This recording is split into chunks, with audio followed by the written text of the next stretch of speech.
Olá, meus amigos, nossas saudações cordiais. É com muita alegria que nós estamos aqui mais uma vez para esta preleção doutrinária virtual. Nós endereçamos as nossas saudações amorosas e fraternas ao Instituto Manuel Filomeno de Miranda, que gentilmente nos formulou esse convite de falar sobre paciência. Em especial, lembrando a canção que ficou célebre sendo cantada por Lenine, de mesmo nome. Então teremos a oportunidade aqui de desdobrarmos algumas reflexões e raciocínios em torno deste tema, com base na música e também identificando o que o Evangelho de Jesus tem a nos dizer sobre esta sublime lição. Como atualmente nós fazemos em nossas preleções doutrinárias dessa modalidade virtual, dividiremos em 4 momentos.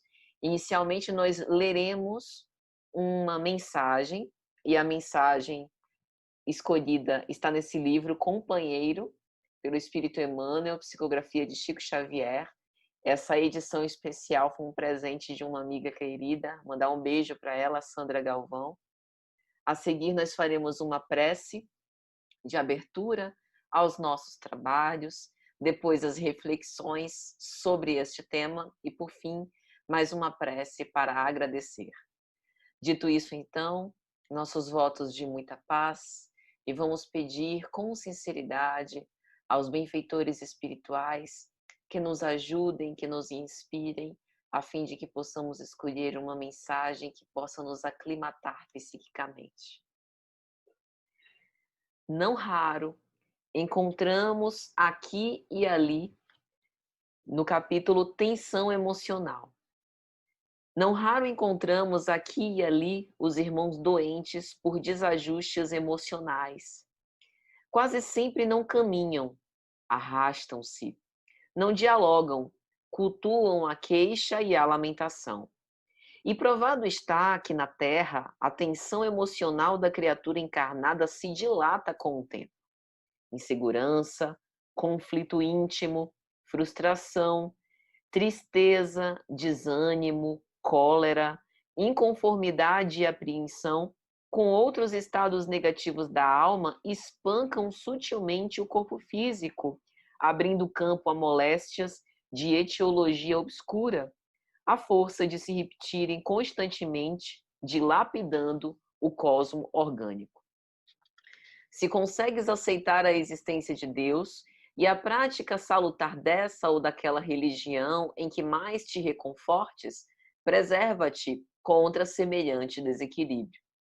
Começa aceitando a própria vida tal qual é, procurando melhorá-la com paciência.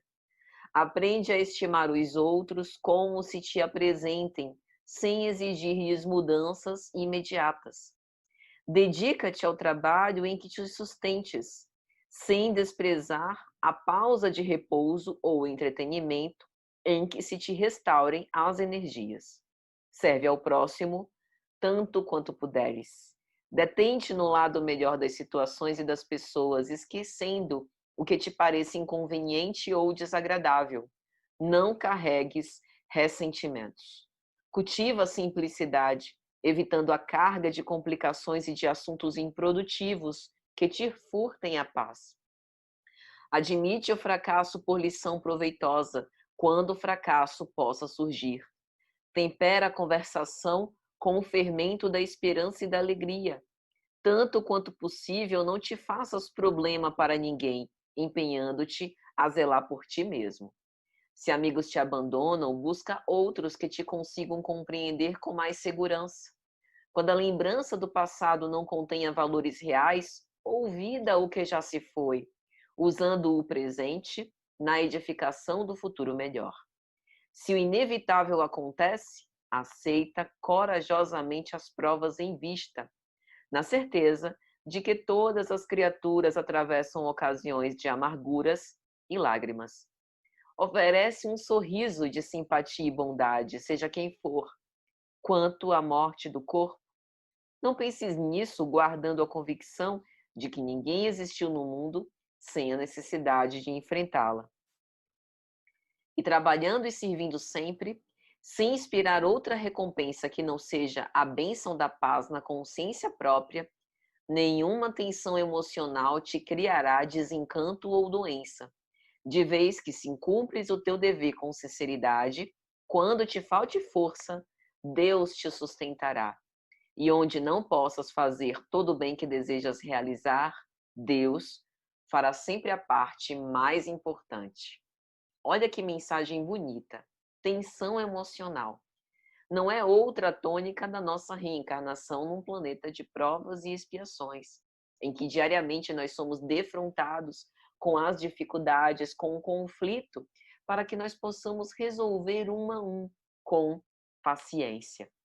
E é interessante o enfoque que Emmanuel dá nessa mensagem, dizendo que essas tensões visam justamente nos movimentar para o êxito, para a prática do bem e da caridade, a depender de como nós enfrentemos cada situação, porque senão essas tensões emocionais mal resolvidas podem inclusive nos atrapalhar e nos deixar mais próximos do fim de uma forma precoce, através do adoecimento, da enfermidade e, por que não dizer, do suicídio indireto.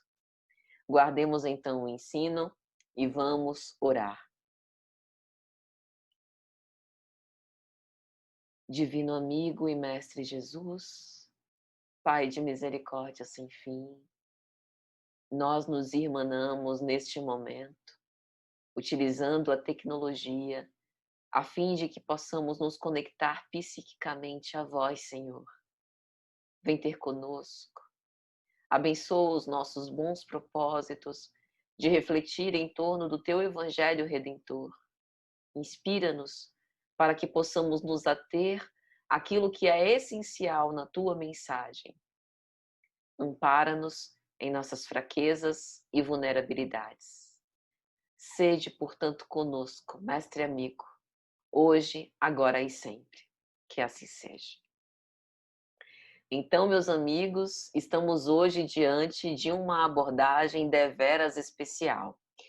Por razões de direitos autorais, infelizmente, nós não conseguiremos colocar nessa gravação a música de Lenine, mas ela é facilmente encontrada na internet. E aqui nós, portanto, iniciaremos declamando esses versos da música, cuja composição é atribuída a Carlos Eduardo Carneiro de Albuquerque Falcão e Oswaldo Lenine Macedo Pimentel. Então vamos lá. Paciência. Mesmo quando tudo pede um pouco mais de calma, até quando o corpo pede um pouco mais de alma, a vida não para. Enquanto o tempo acelera e pede pressa, eu me recuso, faço hora, vou na valsa. A vida é tão rara. Enquanto todo mundo espera a cura do mal, e a loucura finge que isso tudo é normal, eu finjo ter paciência. E o mundo vai girando cada vez mais veloz.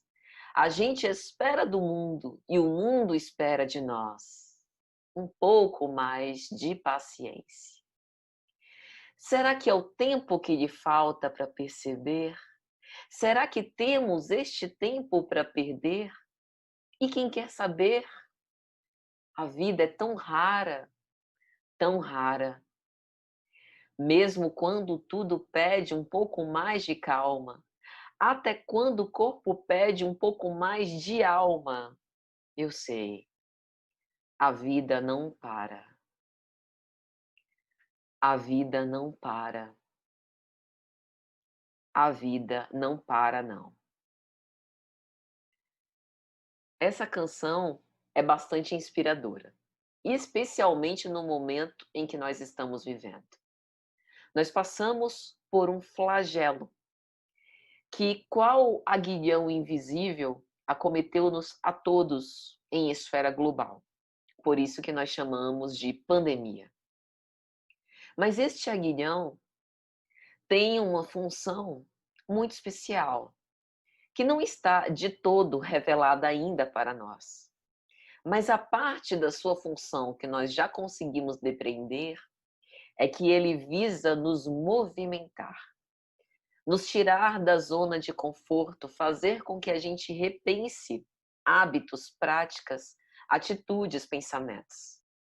Talvez muitos de nós ainda vivêssemos até o momento quando a pandemia se instalou, nesse ritmo acelerado do mundo veloz, que sempre espera de nós, e nós esperando que a vida também resolva os nossos próprios problemas. A vida não para. A cada dia amanhece e anoitece num fluxo incessante. E quantas vezes nós paramos para observar a contemplação da natureza, o canto dos pássaros, a beleza de um mar verdinho? Quantos de nós paramos para nos dar conta da necessidade de olhar mais para nós mesmos? De reconhecer que essa religiosidade que nós tanto buscamos nos templos sagrados, na verdade faz parte de nós, porque Deus está dentro. Deus está em toda parte. E somos nós que devemos nos espiritualizar e nos elevar até Deus, e não o contrário. As bênçãos dos céus já têm caído. Nós, espíritas, temos muito estudado sobre a imortalidade. Mas será que nós vivemos pela imortalidade? Será que se nós já tivéssemos colocado em prática todos esses conceitos imortalistas, não teríamos mais paciência? Então é como se a paciência fosse um termômetro também da nossa evolução moral, do quanto do conhecimento do Evangelho já passou do nosso cérebro para o nosso coração. Então, nessa canção, e aí eu vou atribuir a Lenine, quando Lenine canta, mesmo quando tudo pede um pouco mais de calma, até quando o corpo pede um pouco mais de alma, a vida não para. Quantas vezes nós recebemos convites, exatamente como Emmanuel nos traz nessa mensagem inicial, conflitos que geram tensão emocional, momentos de cisões, de dissensões, de discussões estéreis, e que aquele momento pede um pouco mais de calma, ou seja, pede que o cristão, aquele que renuncia, aquele que é abnegado, aquele que não quer sempre estar certo, sempre ter razão, mas prefere amar em primeiro lugar, o cristão deveria ser o primeiro para dizer: calma, respira, não precisa ser desse modo.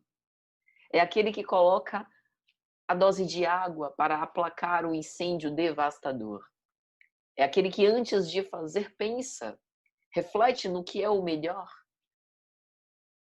que muitas vezes pode inclusive contrariar os seus próprios desejos. Mas para o cristão já não é mais tão importante, ou pelo menos não deveria ser, colocar os seus próprios desejos em primeiro lugar, mas colaborar para a psicosfera de onde ele estiver, para que onde ele esteja, ele seja reconhecido pelos seus atos, pelas suas obras, pelos seus frutos, que é um cristão, e não pelas palavras que saem da sua boca, as palavras evangélicas, as palavras sobre o ensino que não é do cristão, mas é do Cristo. Até quando o corpo pede um pouco mais de alma, sabe quando a gente se sente com a nossa vida vazia, como se faltasse alguma coisa, como se nós tivéssemos uma sede, uma fome desconhecida, que a água não aplaca, que a comida não consegue suplantar? Sabe quando a gente é movido por uma ansiedade, uma busca sôfrega por algo que a gente não sabe dizer o que é? Talvez seja a nossa fome de evangelho. O corpo que pede um pouco mais de alma. O corpo que pede uma pausa no seu ritmo atribulado, das rotinas profissionais, da rotina de cuidar de casa, das necessidades de cumprir as suas funções sociais, para que dê uma pausa para cuidar mais de si. Porque se nós não nos ajudarmos, não nos atendermos, não nos perdoarmos, não nos amarmos, como é que nós vamos fazer isso pelo outro? É por isso que dizemos que Jesus Cristo É o maior exemplo do amor próprio. Amou-se tanto que conseguiu assim amar a toda a humanidade, de uma forma tão modelar. Modelar é mais do que exemplar. E aí Lenine continua dizendo: enquanto o tempo acelera e pede pressa. É interessante Lenine falar do tempo que acelera e pede pressa, porque o tempo é a sucessão dos eventos. Ele continua passando do mesmo modo, do mesmo ritmo, mas às vezes nós temos essa impressão do tempo que passa mais devagar. Quando nós, por exemplo, estamos querendo congelar um momento, pense no nosso filho, que é bem pequenininho, e aí começa com aquelas pequenas fofurices e gracejos, mas vai crescendo rápido demais, e às vezes a gente quereria parar o tempo e não consegue. Outras, o tempo passa devagar quando nós passamos por uma situação difícil, a dificuldade, a doença, quando nós estamos presos numa cama.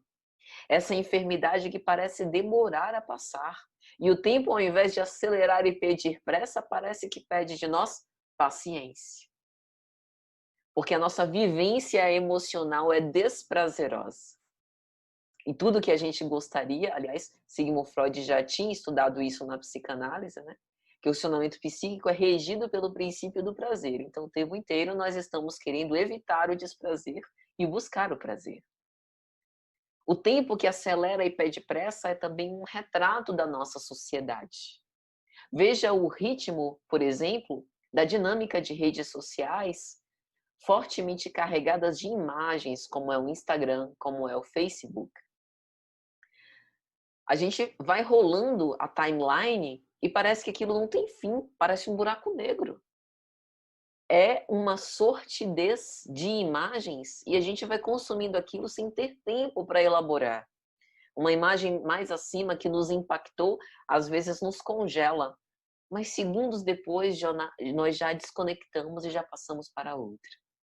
Esse tempo acelera e pede pressa de dar respostas rápidas, de chegar muitas mensagens e não ter tempo de responder, de pensar, de cogitar, de reflexionar, de ficar um pouco sozinho consigo mesmo. E aí Lenine dá a resposta: a este tempo que acelera e pede pressa, eu me recuso, faço hora, vou na valsa. Ou seja, eu imprimo o meu tempo, já que eu vivo a minha vida, já que eu sou responsável pelas minhas ações, já que a minha vida é única, a minha experiência é singular, eu me recuso, eu faço hora, eu vou na valsa, eu vou no meu tempo. Talvez falte de nós um pouco mais dessa liberdade. Às vezes constrangidos por uma determinada situação. Pense, por exemplo, do pai de família que tem aquele seu emprego e precisa no dia seguinte, depois de ter chegado de um dia exaurido, cansado, só dorme para no dia seguinte acordar cedo para ir trabalhar de novo. Como é que ele pode se recusar a fazer hora e ir na valsa? Às vezes nós somos constrangidos a determinadas situações em que o tempo se instaura, se impõe de uma forma muito maléfica, muito severa para conosco. Mas seria talvez agora o tempo de nós pensarmos, já que o mundo como um todo refreou esse ritmo de ações, talvez agora nós tenhamos tido tempo suficiente, como nunca na nossa vida, para se recusar e ir na valsa. Apreciar esta vida que é tão rara. Ainda que nós, espíritas, acreditemos na imortalidade da alma, nas vidas sucessivas, na reencarnação, mas desta vida, tal qual ela se apresenta, com essa conjuntura familiar, com essa personalidade que nós ensinamos, ela é rara. Esse conjunto de possibilidades é inédito. E talvez seja este o convite para que nós possamos aproveitar, porque o minuto que passa não volta atrás. Cada minuto vivido é um minuto inédito, novo, particular, peculiar, que nós estamos juntos para formar E daí a importância do laço social, da convivência uns com os outros. Nós convivemos com subjetividades completamente diferentes, indivíduos com histórias de vida bastante diversas. E estamos aqui neste caldo de cultura, nesta lei de sociedade, colocados juntos para interagir, não como competidores, como a sociedade consumista tenta imprimir, mas como colaboradores, cooperadores, ajudadores uns dos outros. E talvez essa também tenha sido uma lição dessa pandemia. A solidariedade, a fraternidade, a comunhão de esforços.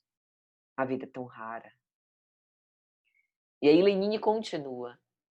Enquanto todo mundo espera a cura do mal, às vezes eu acho que Lenine é profeta.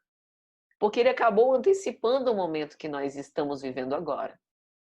Talvez a época que ele compôs essa música, ele estivesse pensando na cura do mal como o mal da humanidade, o sofrimento. Ariano Suassuna que gosta de dizer que o ser humano sempre se questionou por que sofre? Qual o sentido do sofrimento? Talvez esta tenha sido a inquietação dos maiores filósofos de todos os tempos, dos psicanalistas. Lidar com a angústia do ser humano, com esse mal-estar na civilização, como dizia Sigmund Freud desde 1930. Mas hoje todo mundo espera a cura do mal, acreditando que o coronavírus é este mal, e é, de fato. Aqui nós não queremos minimizar aquilo, o potencial letal do vírus. Ele realmente tem provocado pânico e dor. Existem centenas de milhares de mortos.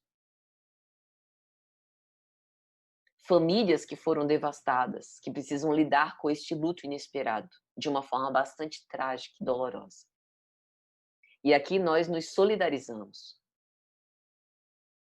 Mas como esta é uma abordagem espírita, e em O Livro dos Espíritos, os bons espíritos vão responder a Kardec que o general se preocupa mais com o soldado do que com as suas vestes, nós também entendemos que a razão da morte é apenas um pretexto para que nós retornemos para casa, para a nossa verdadeira vida.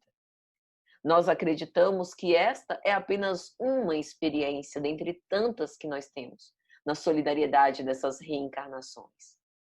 E é lógico que a ciência vai avançar junto e que os bons espíritos também assessoram, colaboram, auxiliam, inspiram os cientistas. Religião e ciência andam de mãos dadas, não foi essa a aliança proposta por Allan Kardec em O Evangelho segundo o Espiritismo? Mas tudo tem o seu tempo para acontecer. Enquanto nós estamos caminhando com essa religiosidade que tem despontando de uma forma completamente diferente e maravilhosa em todos os pontos do globo, nós estamos mais recolhidos, mais meditativos, mais pensantes sobre a nossa forma de existir. Talvez nós também estejamos, como os cientistas, à procura da cura do mal. Esse mal que não está fora, este mal que está dentro, este mal que já foi proclamado pela nossa doutrina espírita desde 1857. As maiores chagas da humanidade, o orgulho e o egoísmo. Talvez todo mundo espere a cura desse mal. Mas não é um medicamento que se toma, uma terapia que se faz, um tratamento a que se submete. É um esforço consistente ao longo do tempo. É o esforço de dar de si mesmo, de doar-se, de apresentar-se. Talvez a cura desse mal se dê exatamente pelo exercício da paciência. Como nós vamos ver, que é o próprio exercício do amor posto em ação. E aí ele prossegue. E a loucura finge que isso tudo é normal, eu finjo ter paciência. E aí nós falamos hoje, a miúde, sobre o novo normal. E há normal? Na verdade, nós estamos aprendendo com o passar e ao sabor das experiências a nos adaptar ao nosso estado de anormalidade, ao nosso estado de peculiaridade, de singularidade. Por que que tem que ser todo mundo normal? Cada um tem o seu jeito, tem as suas questões, tem a sua personalidade, tem as suas virtudes, as suas imperfeições, e estamos todos caminhando para a perfeição. Nada de normalidade. E enquanto a gente não consegue exercer essa paciência, a gente pode se inspirar no alvitre do poeta. Finge, finge ter paciência. Espera só um pouco mais. Aguarda só mais um pouquinho, a fim de que nós possamos perseverar. E aí ele continua. E o mundo vai girando cada vez mais veloz. A gente espera do mundo e o mundo espera de nós um pouco mais de paciência. É interessante porque na mensagem de Emmanuel ele também fala sobre isso. Sobre o fato da gente conservar o queixume, da gente conservar-se naquele estado de pedinte, sem se engajar, sem se implicar com o processo. Enquanto a gente está esperando a mudança do mundo, o mundo está esperando que nós o transformemos, o modificaremos. Em especial, nesse período, aos pais e mães da pandemia, que tiveram o nascimento dos seus filhos nessa época, não é esperar um mundo melhor para ter filhos, mas ter filhos para que com isso nós possamos todos, congregados, fazer deste mundo um mundo melhor. Um mundo mais manso e pacífico, um mundo mais paciente.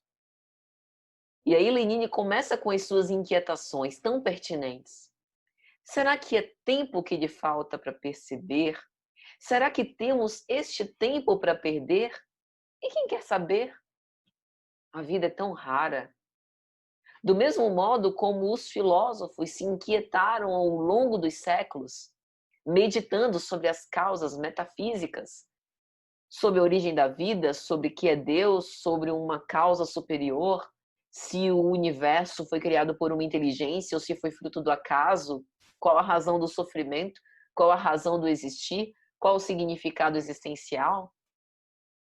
Será que nós também não deveríamos nos questionar sobre essas coisas? Mas será que nós temos tempo para perder? E será que isto é perda de tempo? Será que pensar sobre isso não é aproveitar melhor a vida, porque a vida é tão rara? E aí, do mesmo modo, ele pergunta, mas será que é tempo que te falta para perceber? Ou seja, será que nós ainda não vivemos o suficiente para perceber que esse ritmo atravancado, que reagir de uma forma impulsiva, não nos leva a aproveitar a vida, mas a perder tempo? E será que a gente tem esse tempo para perder? A gente não deveria mesmo cogitar mais nas razões da vida para agir ao invés de reagir? Mas quem quer saber? A quem importa refletir sobre isso? Será que é algo reservado apenas aos filósofos, aos compositores de canções? Ou será algo que deveria ser o motivo das nossas inquietações humanas, de todos? Porque a vida é tão rara. Mas quando tudo pede um pouco mais de calma, até quando o corpo pede um pouco mais de alma, eu sei, a vida não para. De certo modo, a gente se sente nessa angústia de ter que dar uma resposta, de ter que acompanhar o ritmo caudaloso. A vida não para, mas a vida é tão rara. E aí Lenine fecha com este paradoxo: a vida que não para e a vida que é tão rara. Se a vida não para, como que eu posso aproveitá-la ela suficientemente a cada momento por ser rara e, portanto, cada momento ser raro? Ou ter um conjunto de momentos e, dentre eles, eu me perder naquele momento raro? E aí a gente já entra no conceito da felicidade. Freud acreditava que a felicidade é episódica. E que é esta felicidade episódica que nos dá esse ânimo para viver e que nos faz suportar as angústias de viver, o mal-estar de viver. É em busca desses momentos. Mas justamente por ser episódica, a felicidade é tão desejada, tão almejada, tão buscada. Então, se a nossa vida é rara, a gente precisa estar atento o tempo inteiro, porque esses momentos de felicidade podem chegar a qualquer momento. E a gente tem que estar disponível para aproveitar, porque se a gente corre muito, a gente perde. Quantas vezes isso não acontece na nossa vida prática? O momento quando o nosso filho fala a primeira palavra, quando dá o primeiro sorriso, se a vida não para, como é que a gente vai parar para aproveitar isso? Então, de fato, as reflexões de Lenine merecem um lugar para as nossas humildes e singelas reflexões doutrinárias. Mas prossigamos. Na obra Contos e Apólogos, pelo Espírito Irmão X, psicografia de Chico Xavier, no capítulo 28, ele vai contar um bonito caso sobre a paciência. O título do capítulo é O Conferencista Atribulado.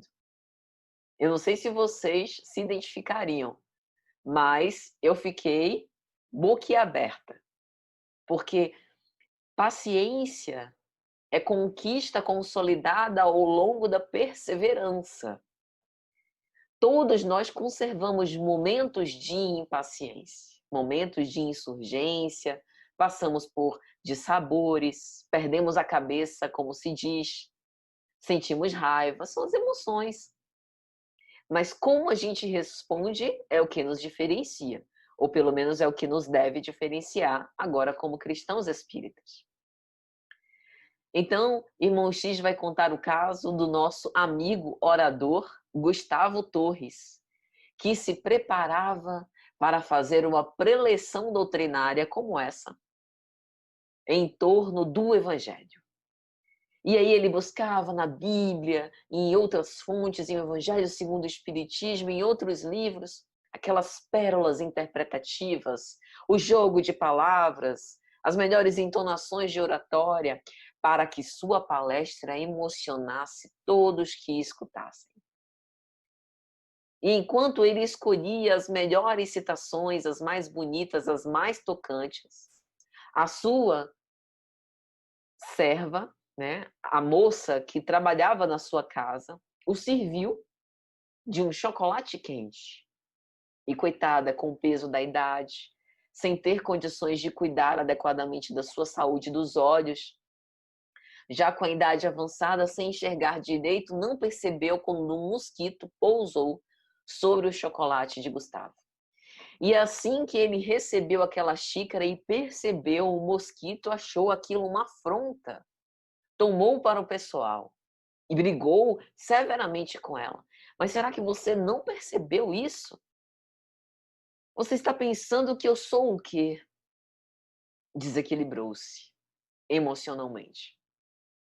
Passado esse dissabor, quando ele retorna e retoma as suas reflexões e cogitações profundas em torno do Evangelho, houve um rombo, um caminhoneiro que bateu com tudo na frente de um dos muros da sua casa. E o homem desesperado, ele sai enraivecido, com sangue nos olhos. Mas será que você é cego, seu irresponsável, de bater com tanta força contra o muro da minha casa, quer me matar?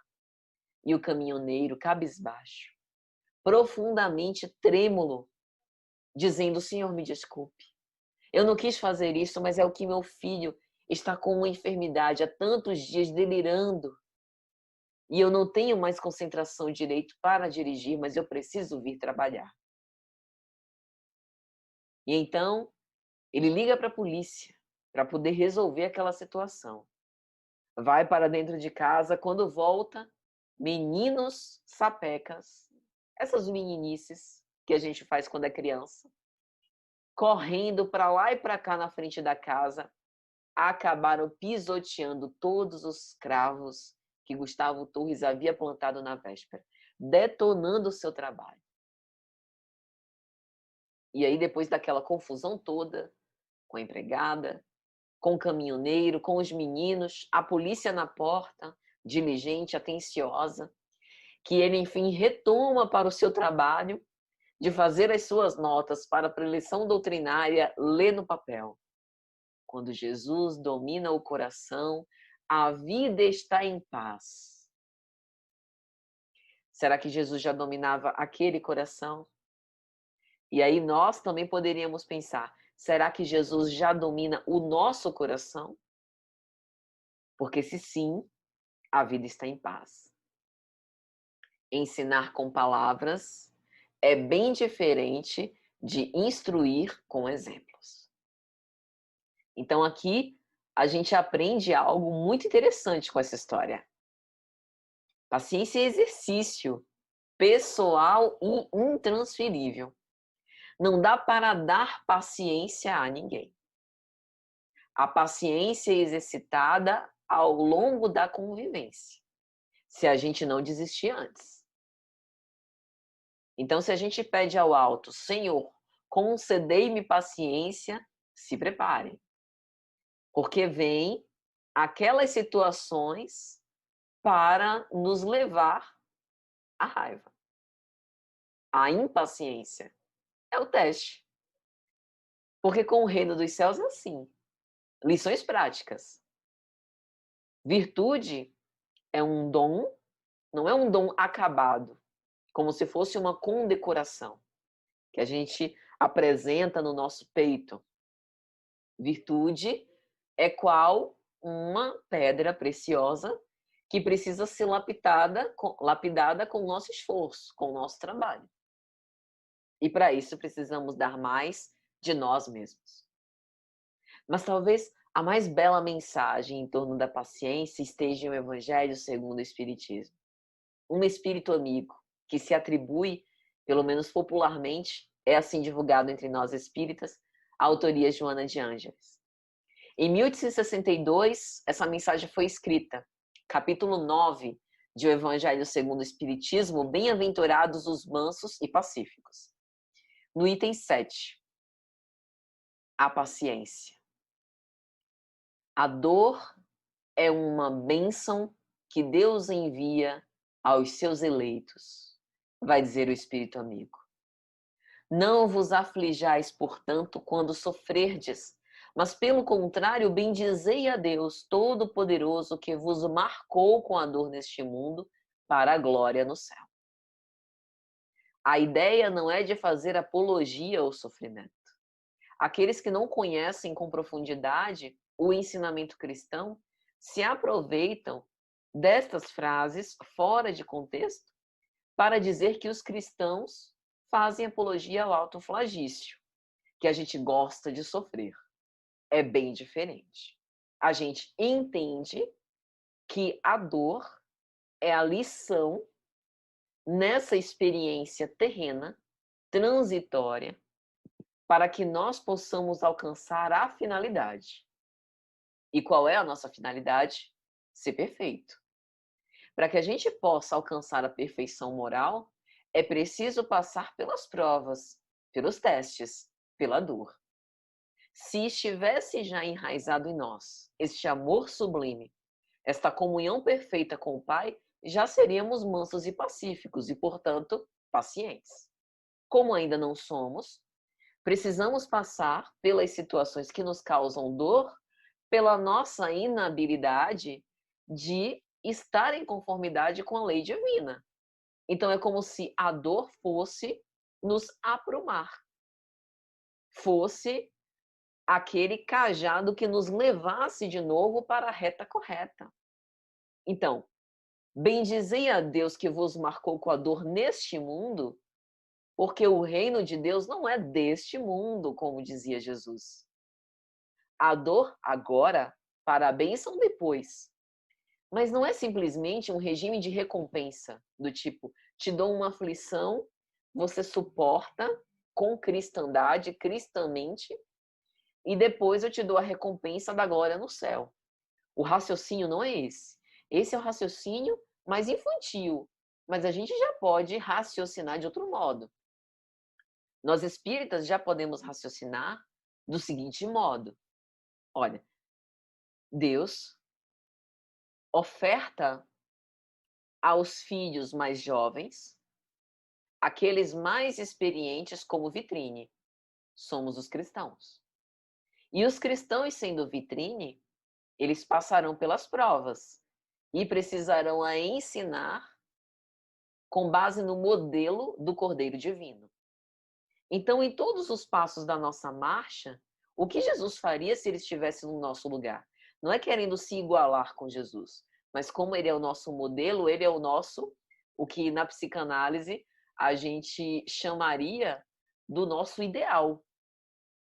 Ele é o nosso ideal, aquilo que nós queremos alcançar.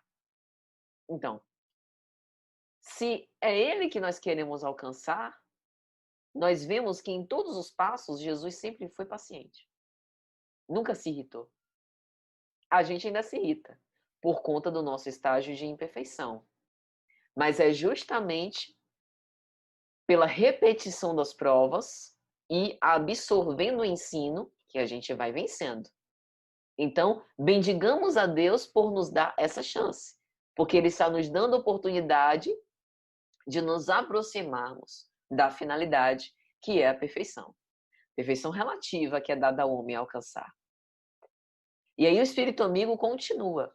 Sede paciente, pois a paciência também caridade, e deveis praticar a lei de caridade ensinada por Cristo, o enviado de Deus. É difícil a gente pensar sobre caridade neste sentido profundo. Paciência é caridade. Veja que coisa. E de fato, se a gente pensar, por exemplo, relações familiares, né, em que chove conflito, ter paciência é suportarmos-nos uns aos outros. Suportar no sentido de prestar suporte. Então, às vezes, a gente precisa só escutar. Outras vezes, a gente tem a obrigação de falar. Pense, por exemplo, quando a gente exerce uma autoridade sobre um filho, a gente tem a função de educar, de orientar. Por palavras e por exemplos, mas também por palavras. Mas a paciência, por exemplo, nesse caso do pai ou da mãe em relação ao filho, é de ter paciência com o tempo, de absorvência, digamos assim, do ensino por parte do nosso filho. E isso é caridade. E aí o Espírito Amigo prossegue. A caridade que consiste em dar esmolas aos pobres é a mais fácil de todas. Não quer dizer que não seja importante. Vejamos que na igreja cristã primitiva, dos cristãos primitivos, né, a igreja cristã que a gente vê lá, a descrição em Paulo e Estevão, pelo Espírito Emmanuel, a gente vê que o serviço de benemerência social começou ali e que mais tarde foi, inclusive, espelhado como o dever de amparo social que a gente tem hoje, de assistência social. Então, esse assistencialismo é importante sim, essa beneficência é importante sim, por quê? Porque a desigualdade social ainda marca a nossa sociedade.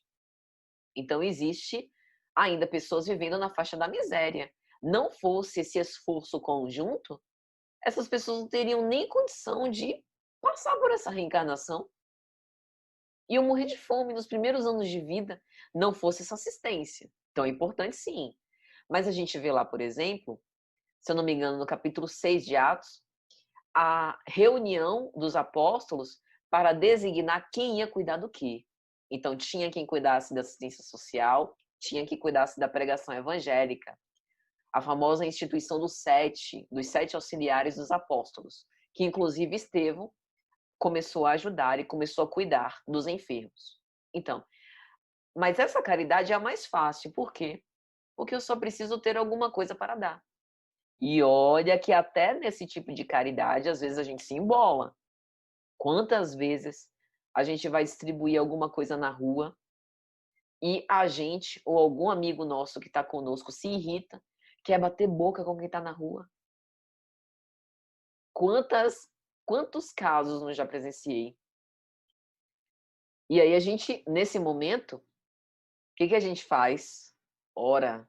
Ora e age no bem para poder dissipar aquela vibração, dissipar aquela forma, aquele comportamento que, se a gente não for vigilante, acaba prejudicando todo o trabalho. Mas essa é a caridade mais fácil. Não obstante as dificuldades, é a mais fácil, que basta ter alguma coisa para dar.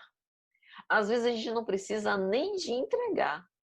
A gente pode, por exemplo, fazer um depósito numa conta bancária e outras pessoas vão reunir aqueles recursos para poder fazer chegar aquele recurso a quem mais precisa. Mas é caridade material do mesmo modo. Mas o que o Espírito Amigo está falando é de uma caridade a mais, digamos assim. Aí ele continua. Mas há uma bem mais penosa e, consequentemente, bem mais meritória, que é a de perdoar os que Deus colocou em nosso caminho para serem os instrumentos de nossos sofrimentos e submeterem à prova a nossa paciência. Essa explicação é muito sutil e muito importante. Os instrumentos que Deus colocou no nosso caminho, ou seja, se não fosse o nosso filho, se não fosse o nosso pai, a nossa mãe, o nosso marido a nos irritar, ou pelo menos a gente sente assim, seriam outros. É só um instrumento. A lição é uma só: ter paciência. Profundo isso. Porque aí passa de ser pessoal para a gente observar o significado da dor. Paciência.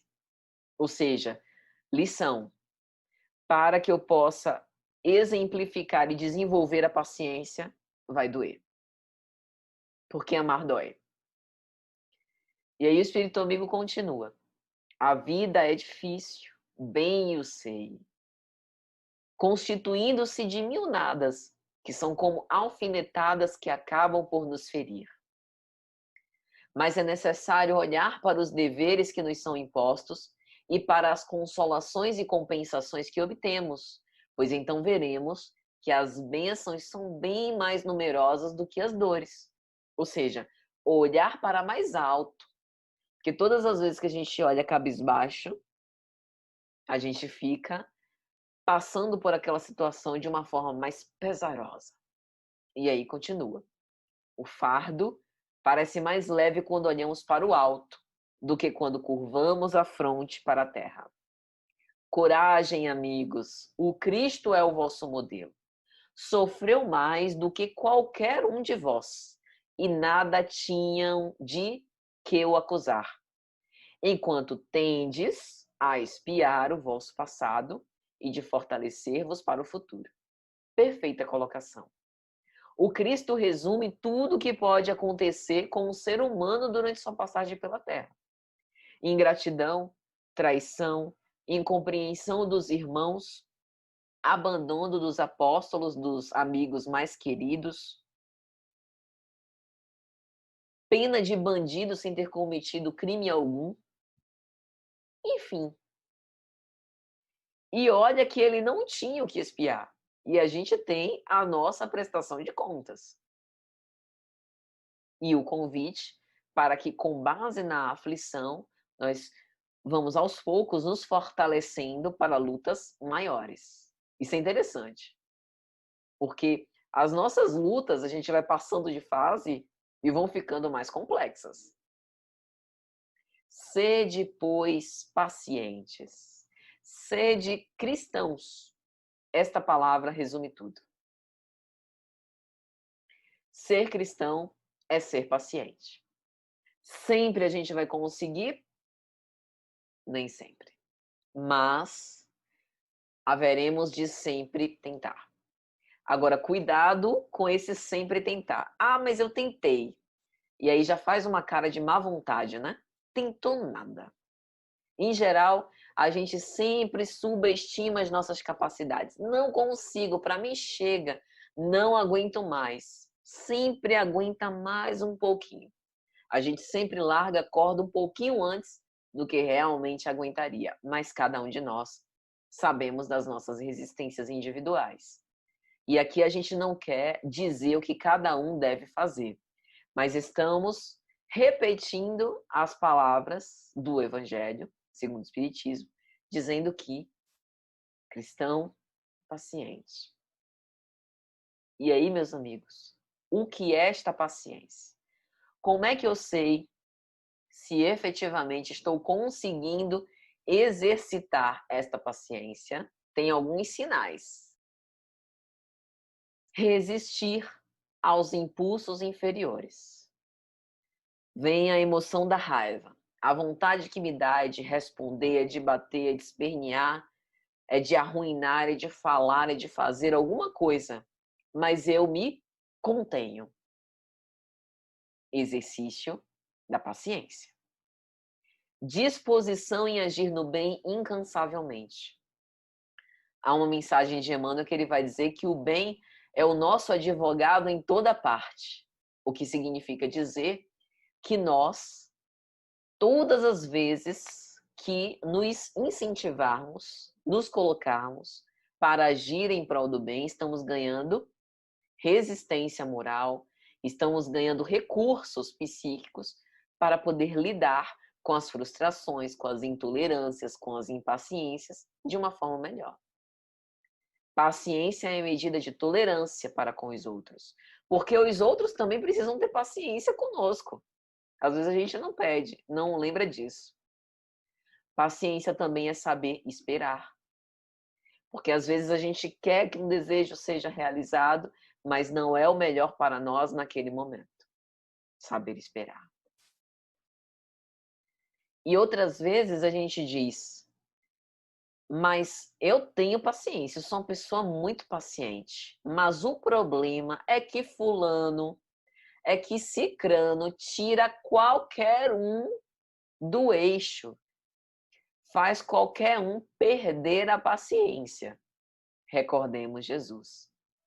Será que se Jesus convivesse com fulano ou com cicrano, perderia a paciência? A gente não perde aquilo que ainda não conquistou.